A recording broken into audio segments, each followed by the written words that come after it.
Hello, everyone. Welcome, everyone. Good morning, good afternoon, good evening, depending on where in the world you are. Many folks are just trickling into this webinar room right now. For those of you who are right on time, we are glad to have you. And in this bit of interim time, as people join in mass for our Next Normal Now event, I want to begin with a couple of preliminary instructions to get all of us started off on the right foot today. I have two important requests. The first of those requests is about introducing yourself to one another, getting to know your fellow delegates. And the second bit of instructions I'm going to be providing is about social media. So for the introductions, it's simple enough. Please introduce yourself to one another using the Zoom chat at the bottom of your Zoom window. Please tell us at the very least your name and your location. And if you'd like, you can say whether you are new or relatively more experienced to working with today's theme of regeneration. You'll find that chat function at the bottom of your Zoom window. And please note, this is important, if you want that introduction to be seen by everyone, and we hope you will, you need to open the scroll down menu there and select all panelists and attendees.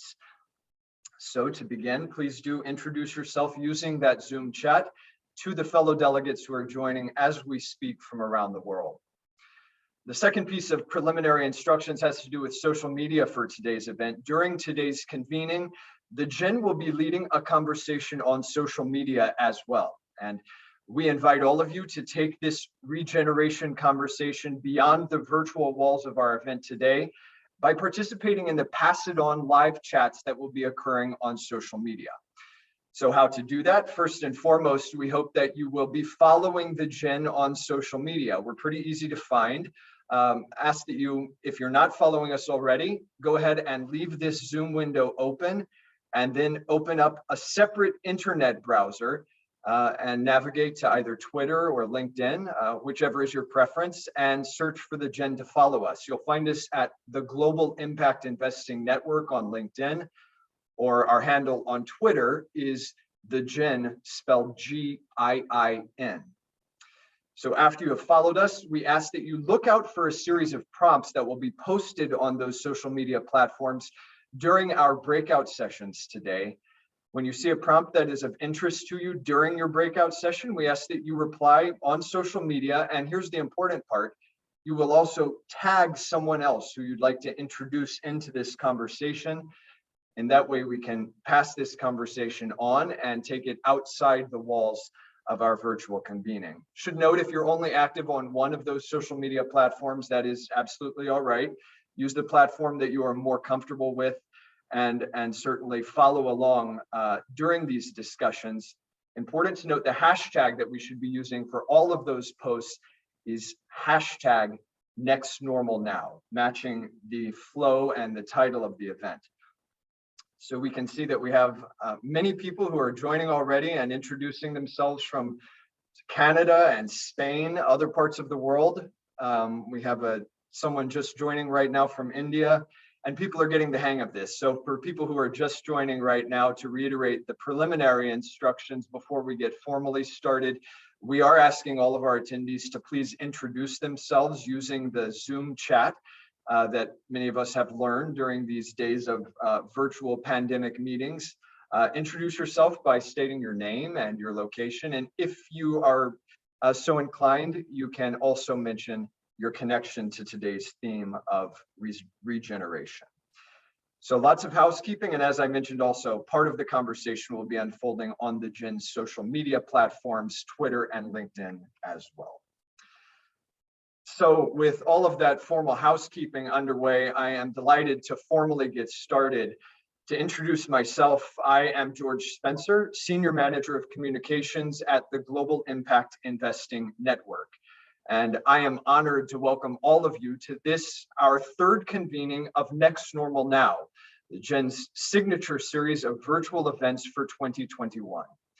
This series is entirely focused on highlighting systemic change to finance and to the global economic system that is unfolding around the world in the here and now. The theme for this third event in our series is regeneration. Regeneration is a concept, a set of principles, and an outcome that we are seeking. It is something that has been embedded in indigenous communities for centuries now. But if you're like me, you have certainly been noticing that this idea of regeneration has been getting a lot of mainstream attention recently. As you're seeing in the Zoom chat, there are many people on this convening joining us virtually today who are relatively new to regeneration. Also, many folks who are new to the impact investing space in general. But at the same time, we have quite a crowd in our global delegation today who have deep experience in applying regenerative practices and regenerative thinking to their decision-making and their investing. And we are very pleased to say that you will be hearing from many of them throughout today's agenda. As we've been saying, even in this virtual setting, it's important to us that you all get to connect with one another. So please do interact. Please use the chat box to make your general comments to the entire crowd. We strongly encourage that type of interaction and engagement throughout today's event. A couple of quick technical notes. If you experience any tech issues and need assistance during any part of Next Normal Now, we ask that you reach out to our tech lead, Arjun Reddy, in the chat. You can find Arjun in the chat's drop-down options by looking for his name, and next to his name, you'll see the word host as well. Right now, Arjun is sharing into the chat our agenda for today's event, which you can refer back to if at any point you get lost. As we've been mentioning also, to fully engage with today's content and with your fellow delegates, we're really hopeful that you will be active on social media. We encourage you to be following the GIIN on Twitter and on LinkedIn. You can find us on LinkedIn at the Global Impact Investing Network and on Twitter with the handle the GIIN, spelled G-I-I-N. And during the breakout sessions, you will see some prompts on those platforms that we're asking every delegate to please respond to and to tag someone else so we can pass along this regeneration conversation outside the virtual walls of our convening. As we get formally started, we would like to thank the sponsors of our event today. Those sponsors are Chemonics, Jonathan Rose Companies, KPMG, Responsibility, Treehouse Investments, Wellington Management, and Impact Alpha. We thank them all for their generous support making this series possible. Our entire team is really excited to bring you today's compelling agenda, and we know that there are some in our audience who do not know yet much about our work. The GIIN is the global champion of impact investing, an industry that has the intention to generate positive, measurable social and environmental benefits alongside financial return. The GIIN's fast-growing worldwide network is made up of more than 40,000 people and more than 350 member organizations in 50 countries. And the industry we champion is growing just as quickly.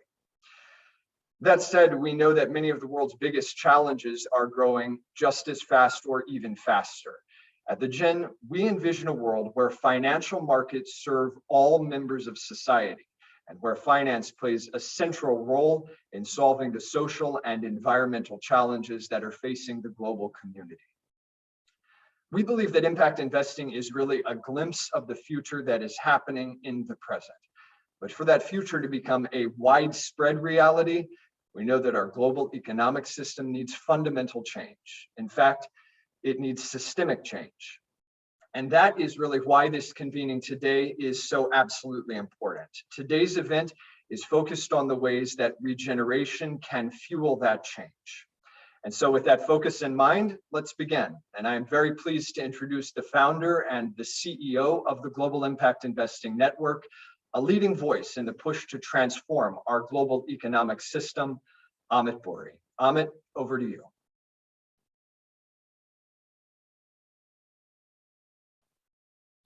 Thanks, George. I've been looking forward to this event for some time now. It is so exciting to welcome our attendees to this final Next Normal Now convening of 2021.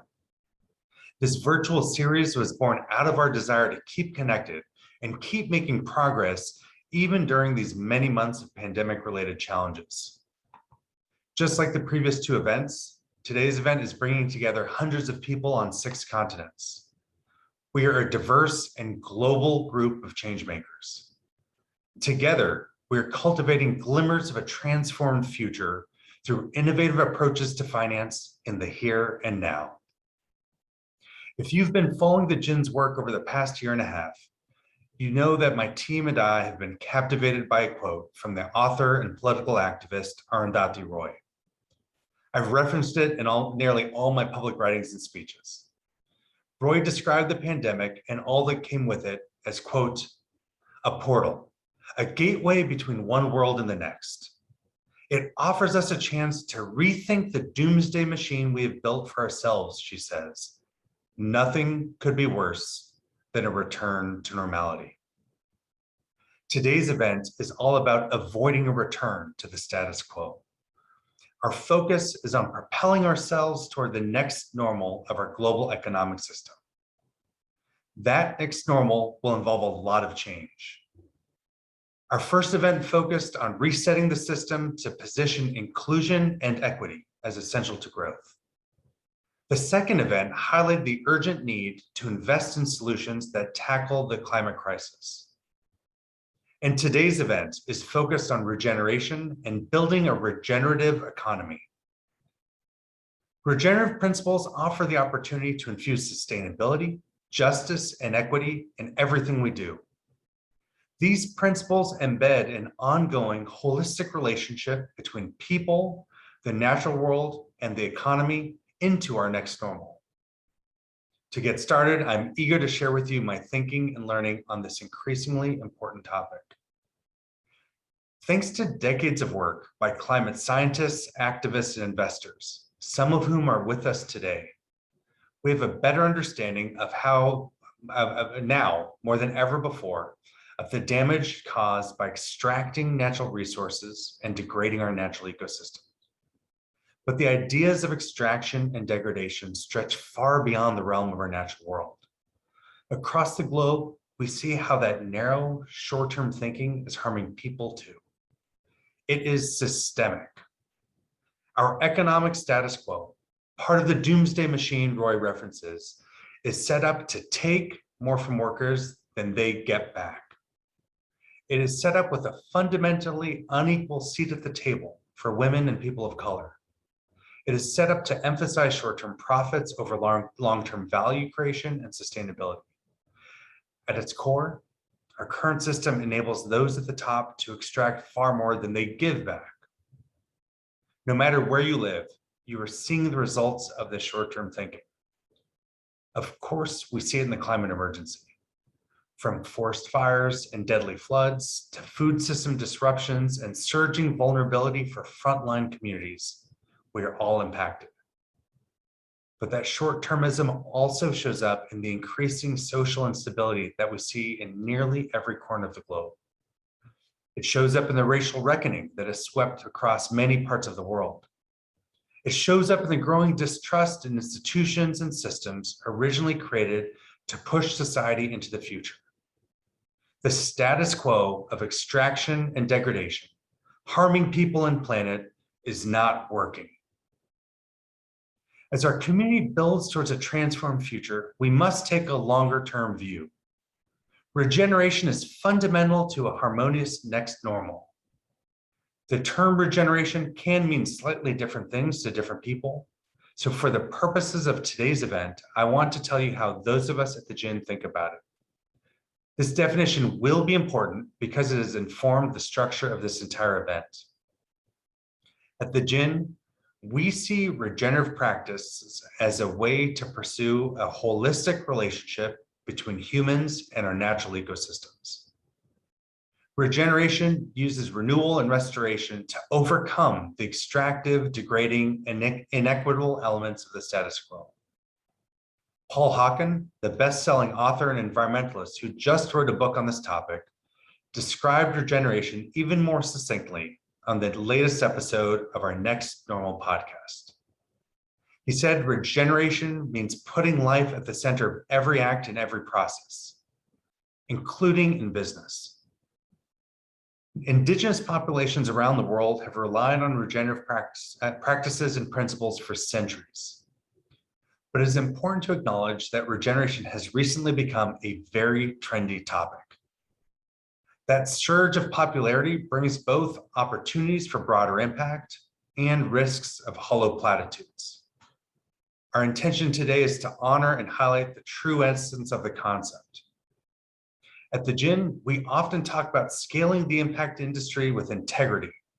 And you can think of today's focus in a similar way, scaling regeneration with integrity.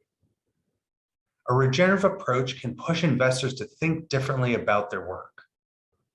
The current status quo tends to extract value from the economic system, from its workers, and from our shared natural resources, largely for the benefit for those who already hold assets and power.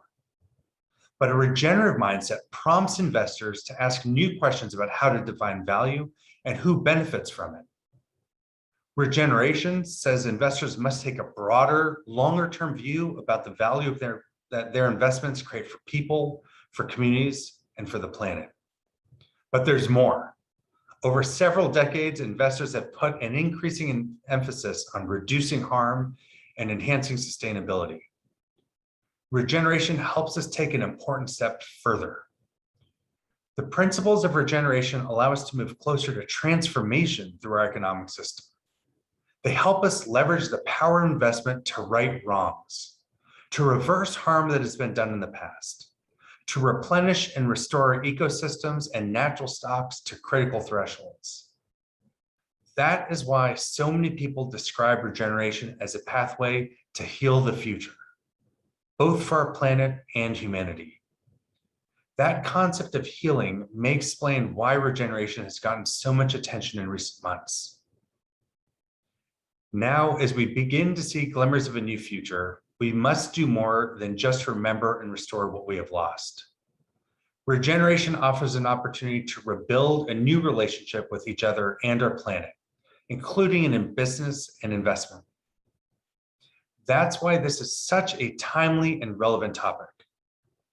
To set up the rest of the day's agenda, I'd like to briefly step through the 4 regeneration themes we will explore with you. Those themes are air, land, water, and humankind. The first theme, air, focuses on the ways investors can deploy capital to improve air quality, reverse atmospheric damage, and ultimately encourage better global health outcomes. The second theme, water, challenges us to preserve and protect biodiversity, sustain food systems and jobs, and build towards a resilient future through market-based water projects. Our third theme, land, offers us an opportunity to meet the demand that humans place on the earth while restoring, protecting, and fortifying the land and ecosystems from which we draw. And our fourth theme is humankind, a theme that connects to all the others.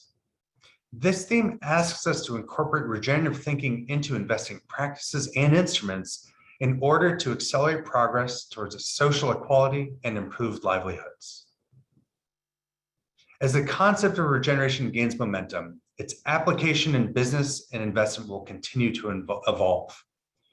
The way this concept can shift our status quo economic system are coming into focus.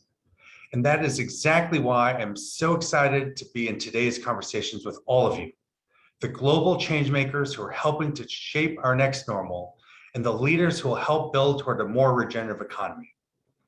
Thank you again for being with us today.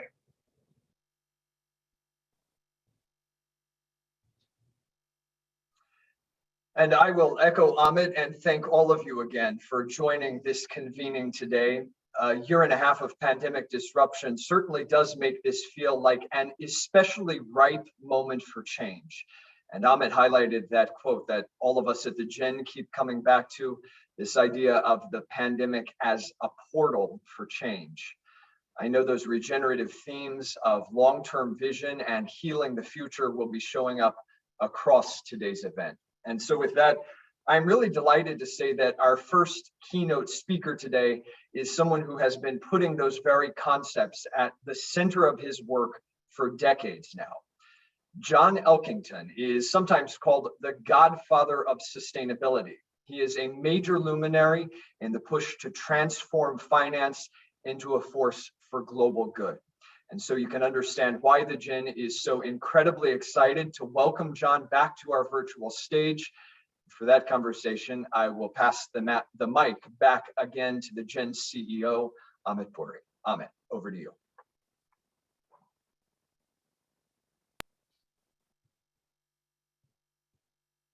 Thank you, George. This is a hugely exciting day for all of us at the GIIN as we welcome back to our midst John Elkington. Many of you already know John and his place among the world's leaders in sustainability, corporate responsibility, and regeneration. There's perhaps no one better suited to launch our discussion for the final event in our series. John is many things. He's an advisor, a serial entrepreneur, and a best-selling author. His most recent title is Green Swans, The Coming Boom in Regenerative Capitalism. He was also the very first guest on the GIIN's Next Normal podcast. You might describe John as an ambassador from the future, a title I particularly like, and I know that he will spark new ways of thinking about a more regenerative system. John, welcome to the Next Normal now. Amit, it's wonderful to see you again, and I'm very much looking forward to our conversation. As am I. I think one of the things that's so exciting right now is that regeneration has become very popular. We're seeing the term everywhere, but I also find that many people are still working to still fully understand it. Yeah. Just a bit earlier, I quoted a definition given by our most recent podcast guest, the environmentalist Paul Hawken. And I'd love to hear your definition. I'm sure you get asked this all the time. How do you describe regeneration and regenerative capitalism? Well, I think to some degree, it's one of those things you know when you see, but it's very difficult sometimes to define it in advance. And one of the things that I am worried about at the moment is exactly what you said, Amit, that a lot of people are signing up for the regenerative journey. We know of, just recently we had a French retailer had put regeneration up on the wall, and we're now asking, what does it mean? So for me, it is not just about natural systems, and therefore not just about agriculture, forestry, and those sorts of obvious sectors. It's about social and community regeneration, and it's about economic regeneration, and it's about all of these, and it's also the regeneration of our politics. So when you put all of those together, you are in effect talking about system change. I think like most system change moments in our collective history, things start small. So I think one of the things Paul Hawken did in his wonderful book, Regeneration, is to sort of put the spotlight in people in different sectors and different parts of the world who are already doing what he considers to be regeneration. And I actually think his standard is necessarily high. I sort of sometimes a little bit more inclined to be generous to people and say, if what you're doing is aiming towards regenerating different parts of this system of ours, I'm supportive, but I would like to monitor that as it rolls forward. So I think this is something very much in evolution in terms of understanding what it will mean. But to me, it's got more teeth than sustainability, which again, I've championed for a very long time, has had over time, because there again, as it mainstream, people define that to suit their actual positioning and so on. I think it's going to be harder to do that with regeneration, but it'll probably happen. Yeah, I think that's what's so interesting and a little bit challenging about the moment that we're in is that people are figuring this out, and it's hard to know which things are on their way to meet that high standard, or which things are actually just using the label for something that's doesn't really meet the threshold of what we think of as actual regeneration. One thing that I think is always helpful when, and particularly a focus of the Next Normal Now conversations is really to think about what's the end goal. Yeah, I think this clear vision for regeneration is inspirational and it's practical. And I think one of the things that I'd love to hear from you is that if this is successful and regeneration becomes the new way of doing things, and we actually have a regenerative capitalist system, what would that look like? What would our economic system look like if this did become the new normal, or the next normal, I should say? Well, the first thing to say, Amit, is that economics itself, as the master discipline of capitalism, would look really quite different. And I've grown up, I went to university first time around in the 60s to study economics, and I gave it up after 1 year in 1968 for all sorts of different reasons, but one of which it made no sense to me. And now we have people like Mariana Mazzucato, Kate Rayworth, a different generation of economists, as you know, coming through, thinking very differently. But people often say paradigms take a very long time to shift, and we've been operating within the Milton Friedman paradigm to some considerable degree now for 50 plus years. Thomas Kuhn himself, who came up with the idea of paradigms and paradigm shifts, said that these things take about 70 to 80 years to really burn through and establish themselves. I think we're about 60 some years into a process which is going to go absolutely berserk in the next 10 to 15 years, which doesn't always mean it goes in the right direction at all. But the energy that is about to be released, because people have got to the point where they can see there's a whole series of systemic crises. They know somebody's got to do something about it. And people talk about the Overton window of how what's possible in the policy space shifts. And I think Trump shifted it very sharply one way. I'm not sure where it's going to shift first, but I think it's inevitable that it will. And it'll come back in the sort of direction that the GIIN have been pioneering for a very long time. Just final point, I think when I started in this, it was about scientists and it was about government largely. Scientists telling us what was wrong, governments regulating and to some degree enforcing. Then we went to a period of beyond compliance and business claiming to do a huge amount of this. And I think progress has been made, but now it's coming back to government firstly, because government has such a powerful role in shaping markets, but also to the financial markets and to the money world. So again, you're brilliantly positioned for all of that, but by God, that's a big challenge.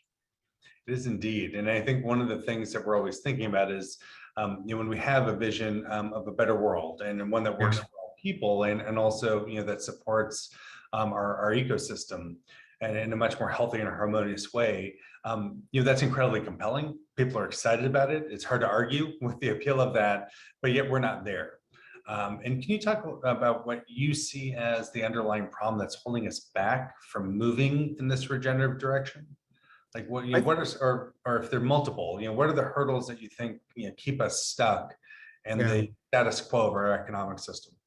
Well, I think one of them, if you take natural systems as the sort of the bedrock of all of this, I can't remember the name of the syndrome, but there is a part of human cultures is that each generation is born into a world which may be severely degraded from that or those that their parents and grandparents lived in, but they're not aware of that. I mean, unless they're assiduous readers of history or whatever. But so we're constantly habituating ourselves to a degrading world. Now, I'm old enough now in my early 70s to remember a time when I would come home in London and the street lamps would be completely, in the summer, just completely clouded by insects.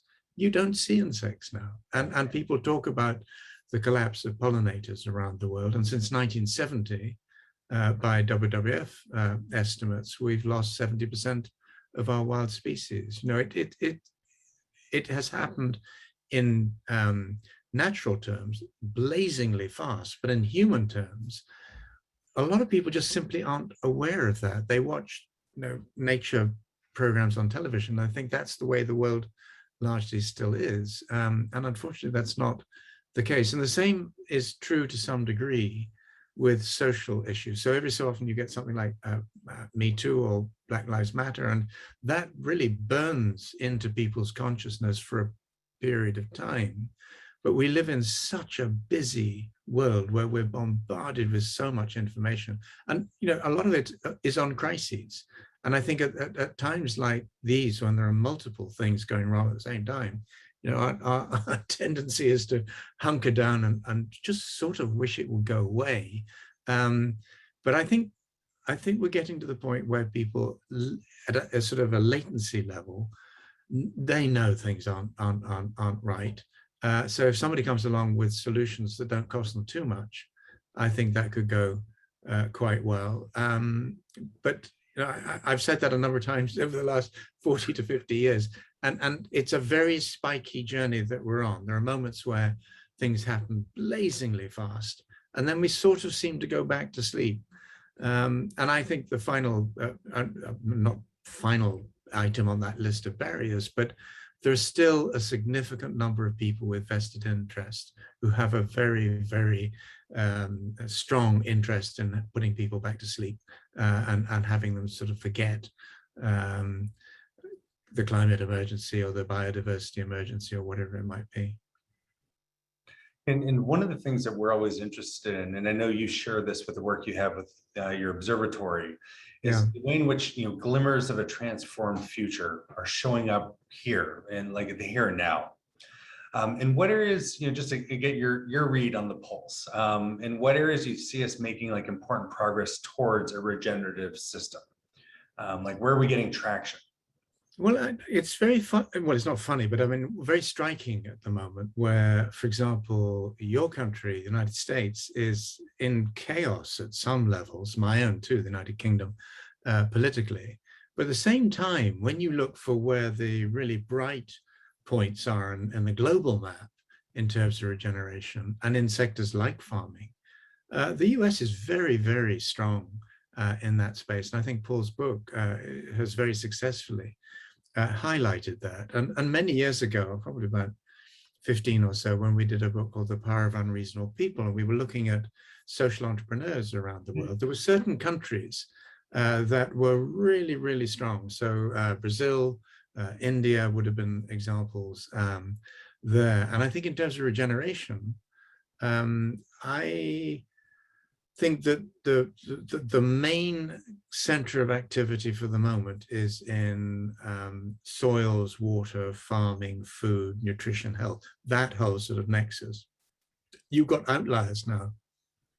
Just a couple of weeks back, I interviewed David Levendal, who is in the sort of regenerative tourism space. And for the moment, that would be easy to dismiss because in a way that's sort of the luxury end of the market, but people are pioneering and experimenting, and in the process beginning to sort of scale processes. So for example, you will know that the Earthshot Prize flagged up some extraordinary innovators around the world. And one of them was Coral Vita, who regenerate corals. Now at the moment, I've only met Gator, who's one of the founders once, some time back, but my understanding of their business model is it's funded by governments and it's funded by philanthropy.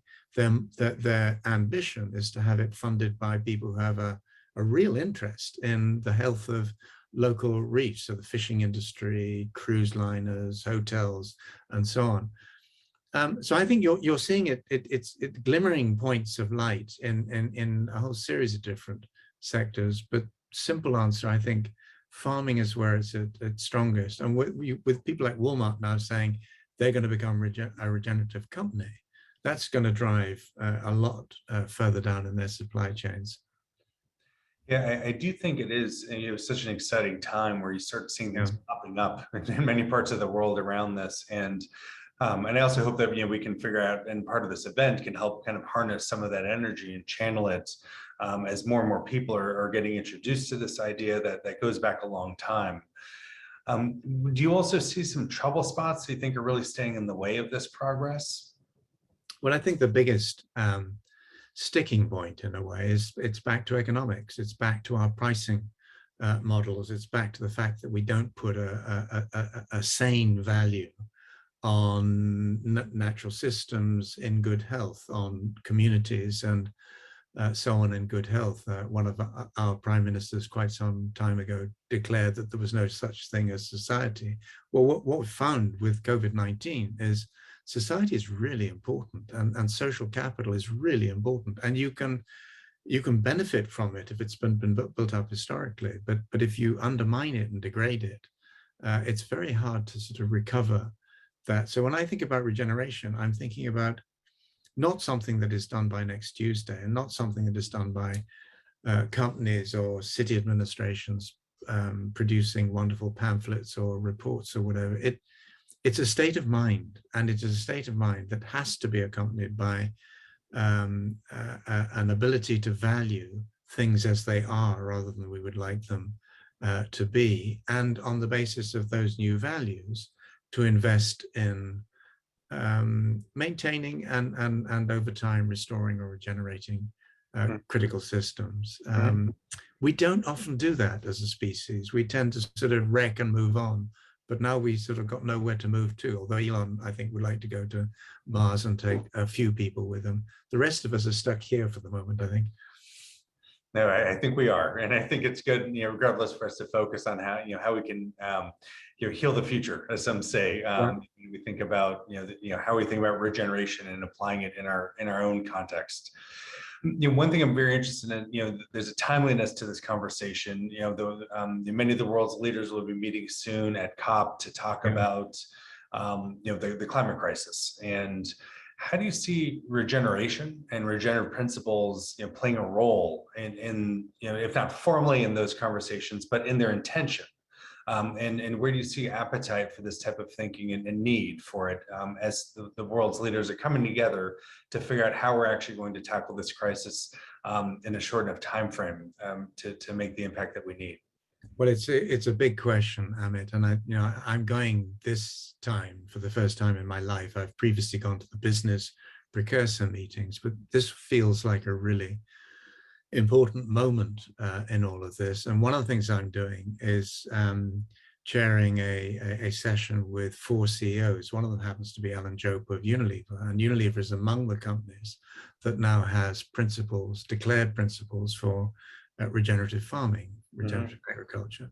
So this is coming up the curve, but I doubt, except through, for example, areas like nature-based solutions, that there's a very strong regenerative element there, since the more we degrade natural systems, the less carbon capture and storage capability we have.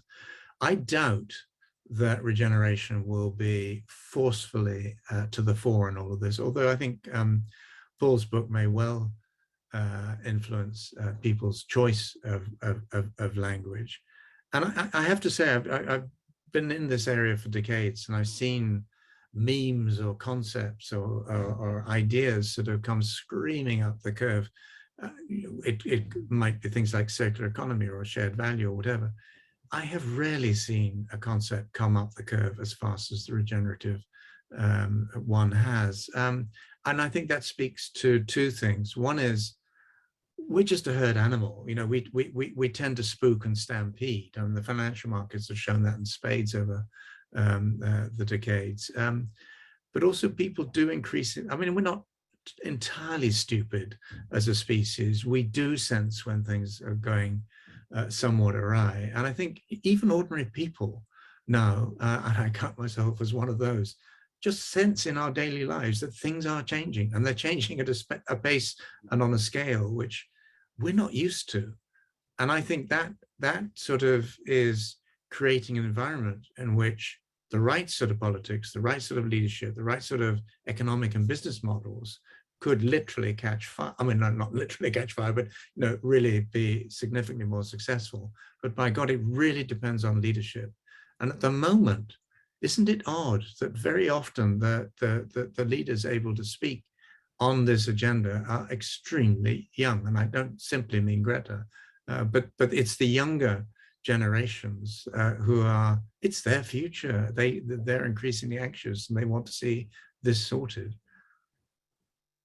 No, I think that's absolutely right, and I do think it's so important that we have leaders from all walks of life here present at the conversation, whether it's government, private sector, obviously investment, but also from communities and from NGOs and beyond. And this convening certainly brings all of those folks together.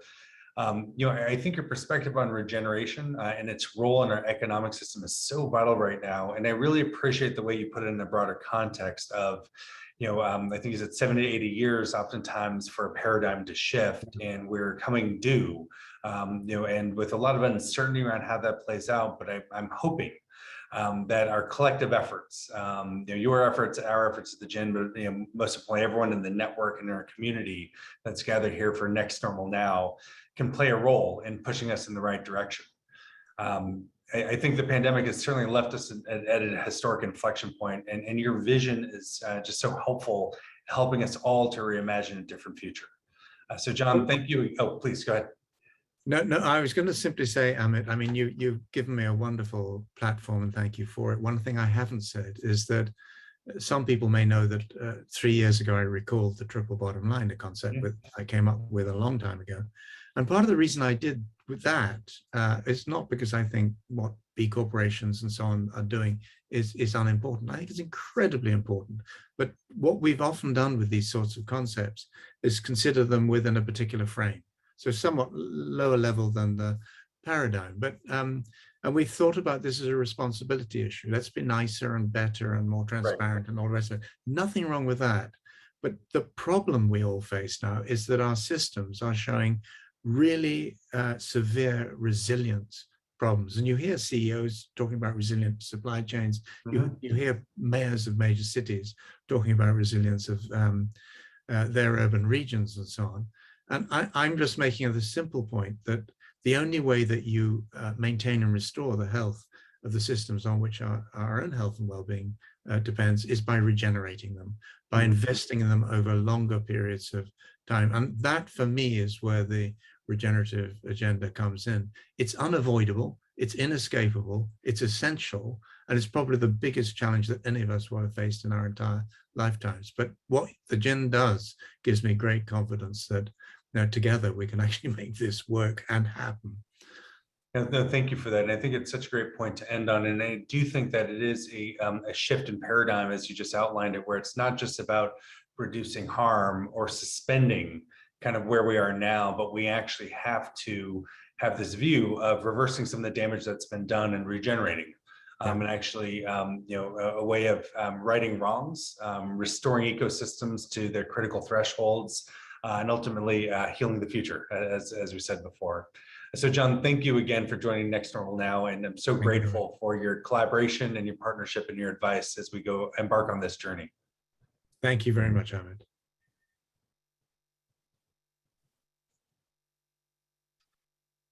John Elkington and Amit, thank you both so much for that conversation. John's description of regeneration as a state of mind really seems to resonate with so much of what we are hearing on this theme. And it's important to note, actually, that Amit and John both mentioned the environmentalist and author Paul Hawken. And Paul is actually the most recent guest on the GIIN's podcast, Next Normal, Reimagining Capitalism for Our Future. Paul's episode launched just a couple of days ago, and you can find the Next Normal podcast wherever you typically download your podcasts. So we do ask that you download Next Normal and subscribe to our feed.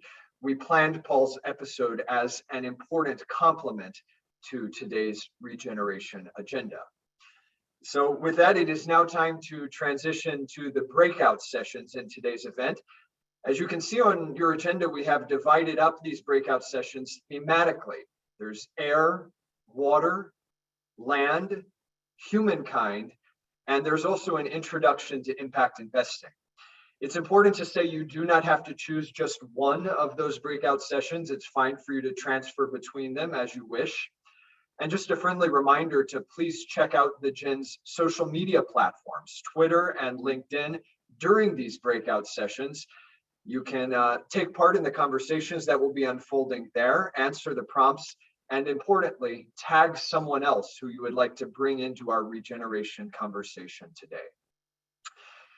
In order for these breakout sessions to work for everyone, please do listen closely for a brief bit of technical instruction. Today, we are using two separate Zoom platforms. This main meeting room, where you are right now, is a Zoom webinar. But the breakout sessions will be held in Zoom meetings, which will open up a new window on your computer. Please don't be alarmed. This is all pretty easy to follow. You can find the separate Zoom meeting links to the breakout sessions either in the agenda or they'll be pasted into our chat box right now. And all you have to do is click on the link for the session that you want to join. The breakout sessions will last a total of 60 minutes, and when they end, we will all return to this Zoom webinar setting for Amit's next fireside chat. And that chat centers on a compelling social entrepreneur who is weaving, quote, a fabric of connection between land, race, money, culture, and spirit. I can guarantee that it is a conversation that will absolutely inspire you. So very important to come back to this primary room when your breakout sessions end. You can use the original link in your registration email to return here. So please do enjoy the breakout sessions, and we will see you back here in 60 minutes.